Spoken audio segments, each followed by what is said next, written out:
ഈശോ മിശിഹായിക്ക് സ്തുതിയായിരിക്കട്ടെ. Golgotha, the call for repentance, അനുതാപത്തിൻ്റെ ക്ഷണം. നോമ്പ് കാലത്തിൻ്റെ ഭാഗമായിട്ട് ഫീഡ് മൈ ഷീപ്പ് യൂട്യൂബ് ചാനലിൽ നിങ്ങൾക്കായി ഒരുക്കുന്ന പ്രത്യേക ശുശ്രൂഷയാണ് ഗോൽഗോഥ. പ്രാർത്ഥിക്കുന്നുണ്ടെന്ന് ഞാൻ വിചാരിക്കുന്നു. എന്നോടൊപ്പം ഈ ദിവസങ്ങളിൽ വചനത്തിലൂടെ യാത്ര ചെയ്യുന്നുണ്ടെന്നും ഞാൻ വിചാരിക്കുന്നു. നിങ്ങൾ കുറേ പേരൊക്കെ കാണുന്നുണ്ട്, നല്ല കാര്യം. മറ്റുള്ളവരിലേക്ക് പങ്കുവയ്ക്കാൻ ശ്രമിക്കണമെന്ന് ഞാൻ വീണ്ടും ഓർമ്മിപ്പിക്കുന്നു. കൂടുതൽ ആളുകളിലേക്ക് എത്തട്ടെ ഇത്. നിങ്ങളുടെ ഗ്രൂപ്പുകളിലേക്കോ നിങ്ങളുടെ സൗഹൃദങ്ങളിലേക്കോ ഒക്കെ ഇതെത്തട്ടെ. അവർ തീർത്തു പറയുകയാണ്, ഞങ്ങൾക്കിത് വേണ്ട എന്ന് പറഞ്ഞാൽ മാത്രം ഒഴിവാക്കുക. അതിന് അവരെ ബുദ്ധിമുട്ടിക്കരുത്. നമുക്കാരെയും നിർബന്ധിച്ച് ഇത് കേൾപ്പിക്കണമെന്ന് ഒരു വാശിയോ ശാഠ്യമോ ഒന്നും വേണ്ട. അവസരം കൊടുക്കുക. ഇങ്ങനെ ഉണ്ട് എന്നുള്ളത് പങ്കുവയ്ക്കുന്നത് നല്ലതാണ്. അതാണ് നിങ്ങൾ ചെയ്യുന്ന ശുശ്രൂഷ, നിങ്ങൾ ചെയ്യുന്ന പ്രേക്ഷിത വേല, ഈ ഇവാഞ്ചലൈസേഷൻ. അതാണ്, ഇത് പങ്കുവയ്ക്കുന്നതാണ്. യെസ്, ഇന്ന് നമ്മൾ ചിന്തിക്കുന്നത്, ഇന്നലെ ചിന്തിച്ചതിൻ്റെ ബാക്കി. ഇന്നലെ പറഞ്ഞായിരുന്നു ഇന്നലത്തെ ഭാഗത്തിന് ഒരു ചിന്തയും കൂടെ ഉണ്ട്, അത് നമുക്ക് ഇന്നത്തേക്ക് വെക്കാം എന്ന് വിചാരിച്ചു. കാരണം ഓൾറെഡി നിങ്ങൾ ബ്ലസ് കാണുന്നുണ്ട്, ബ്ലസ് 364 കാണുന്നുണ്ട്. അപ്പോൾ ഇത് വലിയൊരു ഭാരമാകരുതല്ലോ, എല്ലാം കൂടെ ഒത്തിരി ആയിട്ടേ. ഒന്ന് ധ്യാനിക്കാൻ, ഒരു വേള ഒന്ന് കേൾക്കുമ്പോൾ ഒരു പ്രാർത്ഥന ഉള്ളിൽ നിന്ന് ഉയരാൻ, ഒരു ദൈവവിചാരം ഉണ്ടാകാൻ, അത്രേ ഉദ്ദേശിക്കുന്നുള്ളൂ. അതുകൊണ്ടാണ് അടുത്ത ചിന്ത ഇന്നത്തേക്ക് വെച്ചത്. ഇന്നത്തെ ചിന്ത എന്നറിയാമോ? ലളിതമായ ചെറിയ ചിന്തയാണെങ്കിലും it's going to be powerful. ശരിക്കും നമ്മുടെയൊക്കെ ലൈഫിൽ ശ്രദ്ധയോടെ മനസ്സിലാക്കേണ്ട ഒന്നാണ്. അതാണ് 10ാമത്തെ വാക്യം. 10ാമത്തെ വാക്യം, അതായത് ഇന്നലെ വായിച്ചതിൻ്റെ ബാക്കിയായതുകൊണ്ട് ഞാൻ നേരെ വാക്യം പറഞ്ഞത്. ഉൽപ്പത്തി പുസ്തകം, ജനസിസ് ചാപ്റ്റർ 4 വേഴ്സ് 10. എന്നാൽ കർത്താവ് പറഞ്ഞു, നീ എന്താണ് ചെയ്തത്? നിന്റെ സഹോദരൻ്റെ രക്തം മണ്ണിൽ നിന്ന് എന്നെ വിളിച്ച് കരയുന്നു. നിന്റെ സഹോദരൻ്റെ രക്തം മണ്ണിൽ നിന്ന് എന്നെ വിളിച്ച് കരയുന്നു. രക്തം നിലവിളിക്കുന്നു. ആരുടെ രക്തം? നിഷ്കളങ്കൻ്റെ രക്തം. നിഷ്കളങ്കൻ്റെ രക്തം നിലവിളിക്കും. പ്രിയമുള്ളവരെ, ഞാനിത് എപ്പോഴൊക്കെയോ പ്രസംഗത്തിനിടയ്ക്ക് പറഞ്ഞിട്ടുള്ളതല്ലേ, നിഷ്കളങ്കരെ വേദനിപ്പിക്കരുത്. അത് ബൈബിളിലൊരു പ്രധാനപ്പെട്ട ആശയമാണ്. പ്രഭാഷകൻ്റെ പുസ്തകം,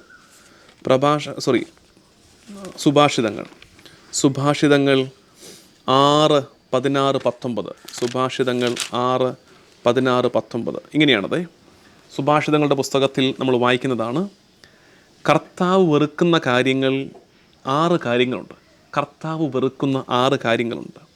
7ാമതൊന്നുകൂടി അവിടുന്ന് മ്ലേച്ഛമായി കരുതുന്നു. ഇത് അടിവരയിട്ട് വെച്ചേക്ക്. സുഭാഷിതങ്ങൾ 6-ാം അധ്യായം 16 മുതൽ 19 വരെ. കർത്താവ് വെറുക്കുന്ന 6 കാര്യങ്ങളുണ്ട്. 7ാമതൊന്നുകൂടി അവിടുന്ന് മ്ലേച്ഛമായി കരുതുന്നു. എന്താ അത്? 1, ഗർവ് കലർന്ന കണ്ണ്. 2, വ്യാജം പറയുന്ന നാവ്. 3ാമത്തതാണ് ഇത്.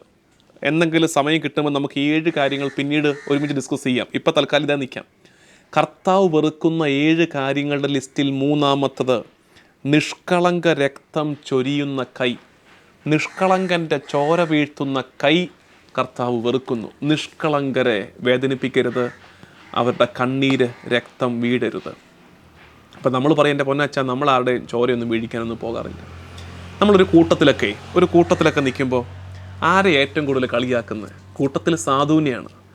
ആ പാവമാകട്ടെ ഈ കളിയാക്കലൊക്കെ കേട്ടിട്ട് തലയും കുനിച്ചങ്ങനെ നിൽക്കും. അപ്പം നമ്മുടെ വിചാരം ഇനിയും അവൻ്റെ മെക്കിട്ട് കയറാമല്ലോ എന്നുള്ളതാണ്. പക്ഷെ ഞാൻ പറഞ്ഞിട്ടുണ്ട്, അതായത് അവൻ്റെ നിശബ്ദതയെ ഭയപ്പെടണം. നിഷ്കളങ്കൻ്റെ ഉള്ളു പടഞ്ഞിട്ടുണ്ട്, അവൻ്റെ ചങ്കുലഞ്ഞിട്ടുണ്ട്. ഇനി അവന് വേണ്ടി യുദ്ധം ചെയ്യാൻ പോകുന്നത് ദൈവമാണ്. നിഷ്കളങ്കൻ്റെ ചോര വീഴുമ്പോഴൊക്കെ ദൈവം ചോദ്യവുമായിട്ട് വരും. രക്തം നിലവിളിച്ചു, ആ നിലവിളി സ്വർഗത്തോളം എത്തി. നിഷ്കളങ്കരെ ദ്രോഹിക്കരുത്. നിഷ്കളങ്കരെ വേദനിപ്പിക്കുന്നതിൻ്റെ ഭാഗമാണ് ദ്രോഹിക്കുന്ന ചില കുടുംബങ്ങളിലൊക്കെ. ഇങ്ങനെ പറയുമ്പോൾ നിങ്ങൾ തെറ്റിദ്ധരിക്കരുത്. നിങ്ങളതിനെ അതിൻ്റെ സെൻസിലെടുക്കുക, മച്ചുവേർഡായിട്ട് അത് കേൾക്കുക. എന്നറിയാമോ, 2-3 തലമുറ പുറകോട്ടൊക്കെ ഒന്ന് ഓർത്താൽ നിഷ്കളങ്കരുടെ ചോര വീണ കുടുംബചരിത്രമുള്ളവർ വരെ ഉണ്ട്. ഈ കാലത്ത് ഒരു പക്ഷേ കാണത്തില്ല.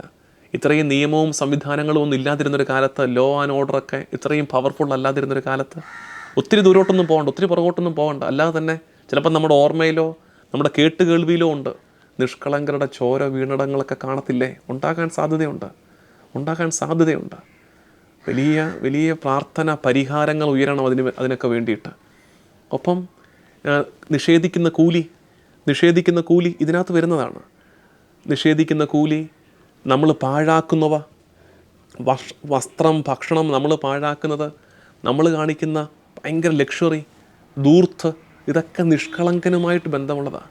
സാധുക്കളുമായിട്ട്, ദരിദ്രരുമായിട്ട് ബന്ധമുള്ളതാണ്. അതുകൊണ്ട് പ്രിയമുള്ളവരെ, ഒന്ന് ഓർക്കണേ, ഇതൊരു അപകടം പിടിച്ച പാപമാണ്.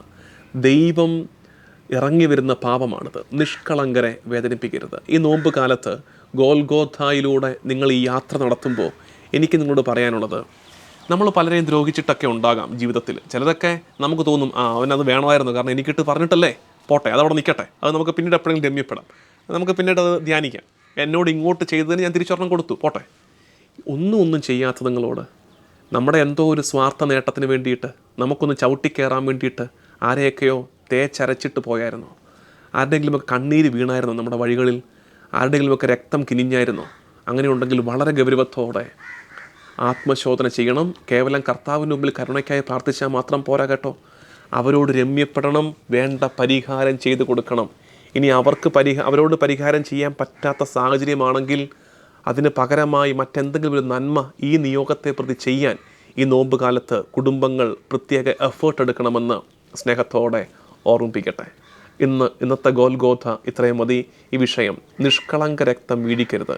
കർത്താവ് വെറുക്കുന്ന 7 കാര്യങ്ങളിൽ 3-ാമതാണ് നിഷ്കളങ്കൻ്റെ ചോര പുരണ്ട കൈ എന്ന് പ്രത്യേകം ഓർത്തേക്കണേ. നമുക്ക് പ്രാർത്ഥിക്കാം. കർത്താവും ദൈവമായ ഈശോ മിശിഹായേ, ഞങ്ങൾ അറിഞ്ഞും അറിയാതെയും ചെയ്തു പോകുന്ന അകൃത്യങ്ങളിൽ ഒരിക്കലും നിഷ്കളങ്കൻ്റെ കണ്ണീര് വീഴാൻ ഇടയാകരുത്. പാവങ്ങളെ, സാധുക്കളെ ദ്രോഹിക്കുന്നവരായി ഞങ്ങൾ ഒരിക്കലും മാറാതിരിക്കട്ടെ. നിൻ്റെ കരുണ ഞങ്ങളുടെ മേൽ ഇനിയും ചൊരിയണമേ. നമ്മുടെ കർത്താവ് ഈശോ മിശിഹായുടെ കൃപയും പിതാവായ ദൈവത്തിൻ്റെ സ്നേഹവും പരിശുദ്ധാത്മാവിൻ്റെ സഹവാസവും എന്നും എല്ലാ കാലവും കൂടെ ഉണ്ടായിരിക്കട്ടെ, ഇപ്പോഴും എപ്പോഴും എന്നേക്കും. ആമേൻ.